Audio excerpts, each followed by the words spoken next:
The lecture about intersex was one that I learned the most by far. I definitely thought that I had a better grasp on what intersex was before coming to the program. And then sitting through the lecture with Miriam, I learned so much that I had no clue. Like, I guess my ignorant self didn't think that there were like more than one type of intersex, if that makes sense. But then she talked about how there are 500 different gene mutations for it, and it just like it blew my mind. And I definitely thought that it was really fun. Well, not fun. I definitely thought it was a learning experience, especially when she like posted or like showed the videos about like the girls and how they have AIS but like don't have a place to go, and they made a place to go. And like I can't even imagine one what it would be like to have that syndrome, but then to not have a support system with it. And I was curious as to like why, because in the video it said that there are girls in the program in like the group, and then like they'll leave the group but then come back later. And I'm just curious as to like why they would leave a support group and then come back. Why not just stay? So that's definitely something that I had questions on. I really do like the one definition that she did give, even though it is like definitely part of like the medicalization of it. And it says intersex people are born with sex characteristics including genital gonads and chromosomes that do not fit the typical notion, typical binary notion of male and female bodies. And I think that's important because it's saying it doesn't quite fit like the typical part, but it's not like totally way off the charts. And I think that's not something that people realize. When they hear intersex, they think like something completely different than what it actually is. So I like that there's like that definition that puts everything into perspective. I like how she put up like the pictures and like the variations of like genitalia and like described the difference between them. At the same time, like there's definitely more of a spectrum, and that wasn't quite addressed. Um, which I understand because it's like totally a lot of information in a little time, and I think she did a bomb.com job of explaining everything, and it made it really easier for like myself to understand because I'm not good at understanding very many things with like big words. Um,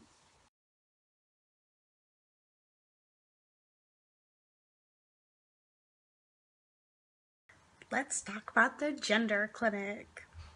While I do appreciate that they took time out of their very busy schedule to come and talk to us about what the process is like, I disagreed with so many things that they said that it was unbelievable. I did, however, get to learn a little bit more about the process that trans people take to get to where they're at and how the gender clinic assists in that process. I was really surprised that like their process is a lot longer than the process in the US, and I wonder if that like has to do with it being like on insurance and how that correlates with each other. But one of the main things that really bugged me was the guy's like pushy. He seemed like to push that it was a problem that like trans, like not that transgendered people are a problem, but like before transitioning, like before HRT, like it's a problem, and that's not what it is. And like his whole thing just kind of seemed like a really long glorified image. That being said, he focused a lot on passing as the gender that you're trying to be, and that's not what everything should be about. And he's making it seem like the whole world, like that's all that's being focused on, and it's not. And like he didn't talk about people who are trans but don't take hormones or don't like transition all the way, like do all the surgeries. And he didn't include non-binary people or agender people. And so like he's like talking about like one specific thing. When being part of a gender clinic, you would think you would like address so many others that just weren't addressed at all. And it kind of makes me think, like, even though you work there, like, what are your real thoughts on this? Like, you can't possibly be like a trans ally and talk like that. That's not how that works. So, I mean, I appreciated learning about it, but just it was just problematic, and I just didn't care for it.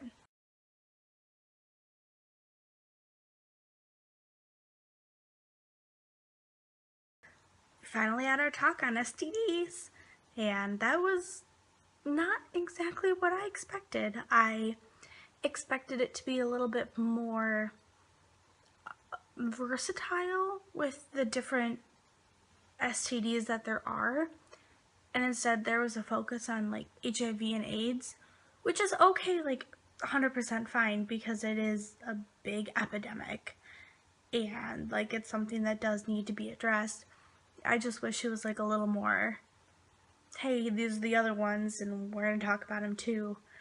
But I never knew that there were like the websites that there are, and I really enjoyed like watching them, and it made my heart happy that the one lady was like, oh, like I'm still living a happy life, and you know, like all is well, even though I have HIV.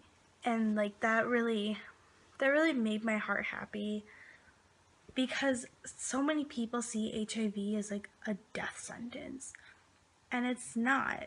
It's just a bump in the road. That's really all it is. And so I'm glad that that's something that the lecturer addressed in his speaking, was that, you know, it is just a bump in the road. The websites did have like some problems. Like the one website my group was assigned to, it was like all people of color, which, you know, like it's important, that needs to be seen too, but it's like it marginalizes people. And like also in mine, like there were no straight men either, so that's something that's not even touched upon and not talked about at all. And I think it's important, just because HIV is such a big thing right now. So in the future, I'd like to see more like diversity and inclusion in the websites. But I really did enjoy the talk, and I was really glad that the speaker took time to talk to us and like show us all the websites as well. Like I thought it was super informative, and I really liked it.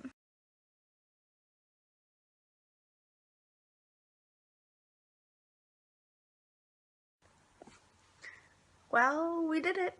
5 whole weeks, and well, we're done. This is it. Wow. I don't know if I should feel happy or sad. I mean, all the lectures and the work definitely kicked my ass, but it was worth it, and I'm like so glad I got to have this experience. And it kind of gave like a new perspective on a lot of things going on at home, especially about like women's rights that I didn't know where I stood before I came here.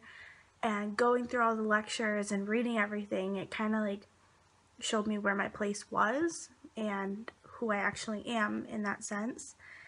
And then pride just blew my mind. It was an unbelievable experience, and I've been to prides before. I go every year, but this was different. And it's not because it was bigger. I think it was just, I don't know, but it was amazing to just be up in the balcony and see all the floats and all the people just being happy in themselves. And it just made me so happy and excited that I got to be here and I got to experience all of this. That, you know, never in a million years would I ever think that this is something I would do. And I've come out of my shell, and I've experienced things that I haven't experienced before, and I grew into a bigger person here. And I found a little bit more about like my self-worth and like what really is important to me, and how to actually like let go of things as well. like grades and how they don't matter, but in reality they actually do, and I'm totally a grade whore. That's who I am. But you know, it's just it was it was amazing. And there's like no other word that I can use to describe it. And I'm glad I don't have to keep making these videos, but I'm gonna miss it here. I'm gonna miss the people I'm with and how I'm challenged in thinking every single day. And yeah, I'm gonna miss it. But thank you for this opportunity for me to be here, and thank you for letting me into your life and teaching me, and just thank you.